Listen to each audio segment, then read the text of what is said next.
வாழ்விக்க வந்தவள் சிறுகதை. ஆசிரியர் கௌரி அவர்கள்.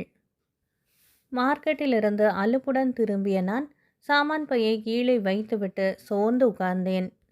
பரபரப்புடன் ஓடி வந்த கமலா அன்றைய தின பத்திரிகையை என்னிடம் கொடுத்தவாறே, இதோ பார்த்தீர்களா, ஏதோ விமான விபத்து சமீபத்தில் ஏற்பட்டதாமே, அதில் நம் யசோதரா கூட இறந்து போய்விட்டாளாம், படம் கூட போட்டு வந்து இருக்கிறது. ஊரை விட்டு போக முன் என்னை வாழ்விக்க வந்தவளை ஒரு தரம் கூட பார்க்க கொடுத்து வைக்கவில்லை என்றாள். என் பதிலை எதிர்பாராதது போல கமலா மேலே சொல்லிக்கொண்டே போனாள். அவள் வழக்கம் அப்படி. ஆனால் அவை ஒன்றுமே காதில் ஏறவே இல்லை. என் கண்கள் யசோதராவின் அழகிய போட்டோவின் மீதே லயித்து இருந்தன. கமலாவிடம் பத்திரிகையை கொடுத்துவிட்டு நான் சிந்தனையில் ஆழ்ந்தேன். வாழ்விக்க வந்தவள் என என் வாய் மெல்ல முணுமுணுத்தது. 15 வருடங்கள் முன்பு நான் கலாசாலையில் வாசித்து கொண்டிருந்தேன். அப்போது என் பிற்கால வாழ்வை ஒட்டி பல கனவு கோட்டைகள் கட்டியிருந்தேன். என்னுடன் கல்வி பயிலும் மாணவிகளை பார்க்கும்போது எனக்கும் அவ்வாறே படித்த நாகரீகமான முற்போக்கு கொள்கையுடைய பெண்ணை மனைவியாக பெற வேண்டும் என்று கற்பனை செய்து கொள்வேன். அதை நினைத்து இன்புறுவேன். படிப்பு முடிந்து அதே கல்லூரியிலே நான் ஆசிரியனாக வேலைக்கு அமர்ந்தேன். உடனே என் தந்தையின் விருப்பத்துக்கு இணங்க விவாகத்துக்கு தயாரானேன். இதில் தான் என் கனவு சிதறியது. என் பிதாவின் வேண்டுகோளின்படி நான் என் ஒன்றுவிட்ட ஏழை விதவை அத்தையின் 2 புதல்விகளில் மூத்தவளான கமலாவுக்கு மாலையிட நேர்ந்தது. தந்தையை தெய்வமாக மதித்து போற்றும் நான் எப்படி அவரது இச்சைக்கு விரோதமாக நடக்க துணிவேன்? என் கற்பனை மனைவிக்கும் கமலாவுக்கும் மலைக்கும் மடுவுக்கும் உள்ள ஒற்றுமைதான் இருந்தது. படிப்போ முதல் பாரம் வரைதான் படித்திருந்தாள் கமலா. நவநாகரீகமாக உடை உடுத்தவோ 4 பேர் வந்தால் கலகலவென பேசி உபசரிக்கவோ கமலாவுக்கு தெரியாது. இப்படிப்பட்ட மனைவியிடம் நான் கல்வி சம்பந்தமாக என்ன விவாதிக்க முடியும்? கமலாவை மணந்து கொண்டதும் என் மனம் சலனம் அடைந்து கொண்டே இருந்தது. என் கற்பனை மனைவியை எண்ணி எண்ணி ஏங்கி தவித்து துடித்து கொண்டே இருந்தது. கமலா கண்ணை பறிக்கும் அழகி அல்ல, ஆனால் சிவப்பாக அடக்க ஒடுக்கமாக இருந்தாள். ஒன்றும் அறியாத பேதையவள். அந்த அவளைக்குத்தான் என் மீது என்ன ஆசை தெரியுமா? களங்கமற்ற அன்பை என்னிடம் வாரி சொரிந்தாள் கமலா. என் மனைவியை நான் நேசிக்கவில்லை என்று கூற முடியாது, ஆனால் நான் அவளிடம் வெறும் அன்பை மட்டுமா வேண்டினேன்? கமலாவை நாகரீக மங்கையாகச் செய்ய நான் அரும்பாடுபட்டேன். எனது முயற்சிகள் விழலுக்கு இறைத்த நீராயின. கிராமத்திலே வளர்ந்த பெண்ணுக்கு நாகரீகம் எளிதிலே பிடிபடவில்லை. ஒருவேளை நான் அவளை அதட்டி கோபித்து கொண்டு இருந்தால் அவள் திருந்து இருக்கக்கூடுமானால் அவள் வதனத்திலே நிலவிய சாந்தமும் கள்ளம் கபடமற்ற தன்மையும் என்னை அவளிடம் கடுமையாக நடந்து கொள்ளாது தடுத்தன. அந்த பேதை பெண்ணை அன்பு உருவத்தை என்னால் கடிந்து கொள்ளவும் முடியவில்லை. 5 ஆண்டுகள் ஓடின. என் குழந்தையின் பிறப்பு இருண்டதாக நினைத்து கொண்டிருந்த என் வாழ்வில் சிறிது ஒளியை வீசியது.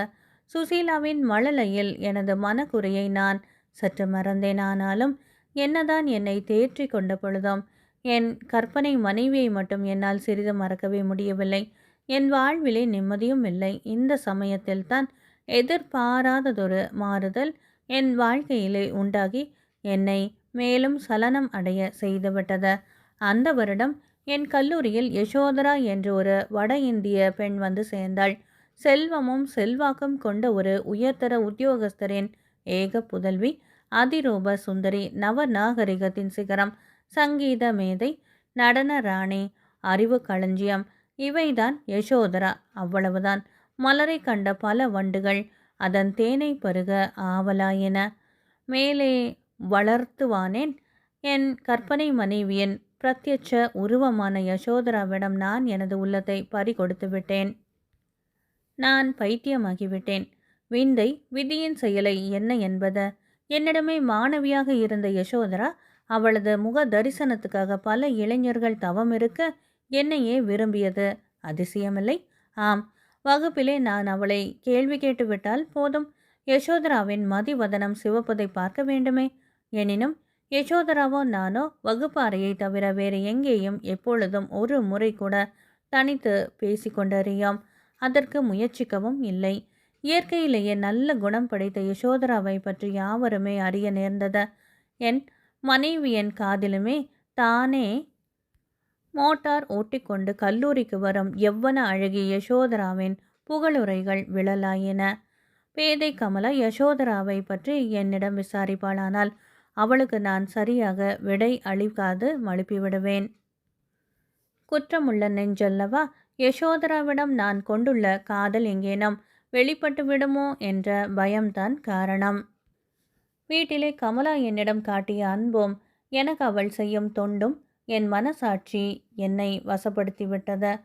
என் தவறை எடுத்து காட்டி என்னை குத்தி சித்திரவதை செய்தது. அவளை காணும் பொழுதெல்லாம் என் துரோக செயலை எண்ணி எண்ணி உள்ளுக்குள் குமுறுவேன். தூங்கப் போகும் முன்னால் யசோதராவை மறந்து விடுவது என கங்கணம் கட்டி கொண்டு விடுவேன். ஆனால் மறுநாள் கலாசாலையில் யசோதராவை பார்த்துவிட்டால் போதும், எனது உறுதி தளர்ந்து போய்விடும். இவ்வாறு ஒவ்வொரு நாளும் மன அமைதியின்றி வாழ்க்கை படகை கஷ்டத்துடன் செலுத்தி வந்தேன். ஒரு முறை பஞ்ச நிவாரண நிதி ஒன்று திரட்டும் பொருட்டு எங்கள் கலாசாலையிலே ஓர் நடன கச்சேரி தயாரிக்கப்பட்டது. பண வசூல்களை கவனிக்க நான் நியமிக்கப்பட்டிருந்தேன். மாணவிகள் சார்பில் யசோதரா இதிலே சம்பந்தப்பட்டிருப்பது எனக்கு மகிழ்வூட்டியது. யசோதராவுடன் உரையாட ஒரு சந்தர்ப்பம் கிடைத்தது அல்லவா? என்னதான் இருந்தாலும் நானும் மனிதன்தானே. சுயநலத்துக்கு அடிமையானவன் தெரிந்தே பாப கிணற்றில் விழுவதில் ஆச்சரியம் ஒன்றுமில்லை அல்லவா? பணம் ஒப்படைக்க வேண்டிய தினம் மாலை நான் யசோதராவை கலாசாலையில் சந்தித்தேன். வகுப்புக்கு போய்கொண்டு இருந்த நான் அவளுக்காக நின்றேன். ஆனால் என்னை பார்த்தும் பார்க்காதது போல யசோதரா நேராக போய்விட்டாள். எனக்கு ஒரு கணம் ஒன்றும் புரியவில்லை. என்னுடன் பேசுவதற்கு சந்தர்ப்பம் கிடைத்தும் அதனை பயன்படுத்தாமல் அவள் நழுவ விட்டது என்னை வியப்பூட்டியது. அதற்கு மேலே யோசிக்க அவகாசம் இல்லாததால் நான் வகுப்புக்கு சென்று விட்டேன். மாலை நான் வீடு சென்றதும் கமலா என்னிடம் ஒரு காகித பையை கொடுத்துவிட்டு, இன்று யசோதரா இங்கே வந்து இருந்தாள், ஏதோ பணம் கொடுத்து உங்களிடம் கொடுக்க சொன்னாள். அவள் என்ன நல்ல மாதிரி தெரியுமா?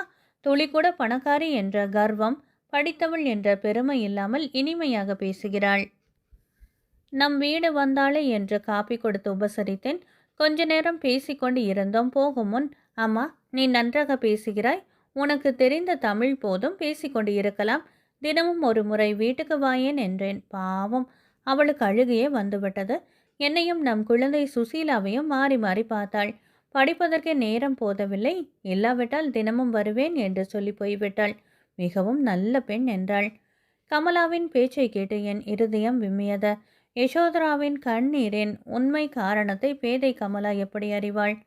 அம்மா தினமும் ஒரு முறை வீட்டுக்கு வாயேன் என்ற கமலாவின் கள்ளம் கபடமற்ற அழைப்பும் உபசரிப்பும் அல்லவா யசோதராவின் இதயத்தை தொட்டுவிட்டன.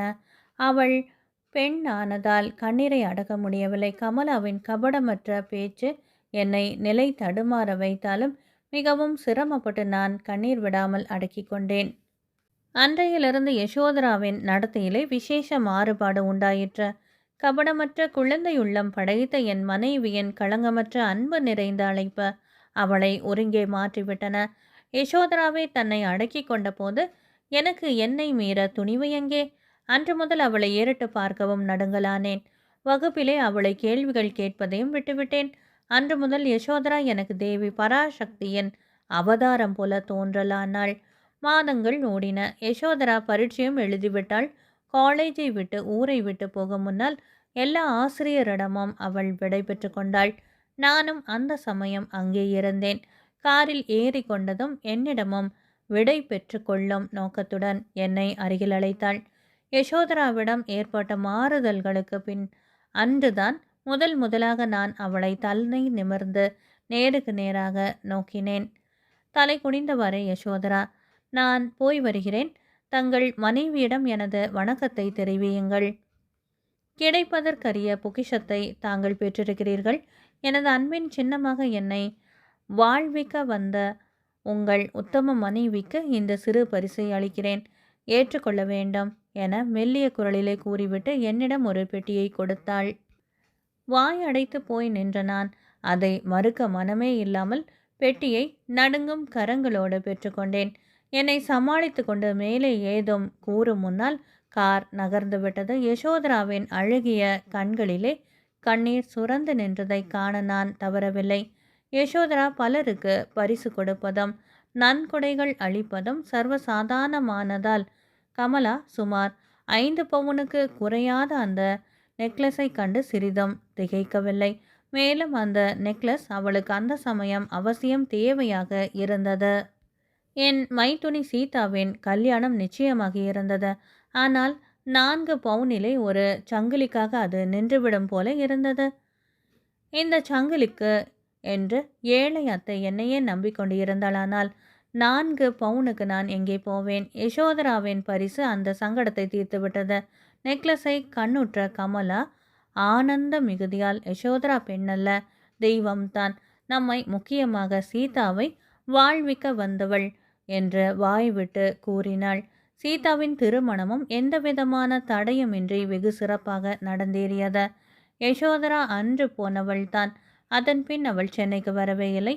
கமலா மட்டும் அவளை ஒரு முறை பார்த்து தன் அன்பை காட்ட துடித்து கொண்டிருந்தாள். சென்னையை விட்டு புறப்படும் தினம் அவள் காரிலே உட்கார்ந்து கொண்டு கூறிய வார்த்தைகள் என் காதிலே ஒலித்து கொண்டே இருந்தன. அமைதியற்று தவித்து கொண்டிருந்த எனது மனமும் அன்றே தெளிவடைந்தது. எண்ண அலைகள் கொந்தளித்து கொண்டு இருந்த இதய கடலிலே சலனம் நீங்கி சாந்தம் நிலவியது. என் கற்பனை மனைவி மக்கி மடிந்தாள். அவளது ஸ்தானத்திலே என் அன்பு மனைவி என் தர்ம பத்தினி கமலா ஆட்சி புரியலானாள். இது எல்லாம் 5 வருடங்களுக்கு முன் நடந்தவை. சென்னையை விட்டு சென்ற யசோதரா சீமைக்கு பயணமானாள் என்று கேள்வியுற்றேன். சீமையிலிருந்து திரும்பி கல்கத்தா வந்தாளாம். அங்கே இருந்து டெல்லி செல்லும் போதுதான் அகால மரணம் அடைந்தாள். பாவம் உத்தமி. என்ன, யசோதரா போய்விட்டாளே என்று வருத்தப்படுகிறீர்களா? யசோதரா மறுபிறப்பு எடுத்திருக்கிறாள் என்றாள் கமலா. கமலாவின் குரல் கேட்டு நான் சிந்தனை உலகிலிருந்து விடுதலை அடைந்தேன். அவள் கையிலே ஒரு கடிதம் இருந்தது. மைத்துனி சீதா பிரசவித்து இறந்தாள். பெண் குழந்தை பிறந்து இருந்தது. சீதா குழந்தைக்கு தன்னை வாழ்விக்க வந்த யசோதராவின் பெயரையே வைக்க தீர்மானித்து இருக்கிறாள். வேறு எந்த பெயரை வைப்பது நியாயம்தானே? வாழ்விக்க வந்தவளின் பெயரைத்தானே வைக்கணும். ஆமாம் கமலா என்றேன் நான் அமைதியுடன். யசோதரா கமலா தன்னை வாழ்விக்க வந்தவள் என்று கூறினாள். கமலாவோ யசோதராவை வாழ்விக்க வந்தவள் என்றாள். என்னை வாழ்விக்க வந்தவள் யார்?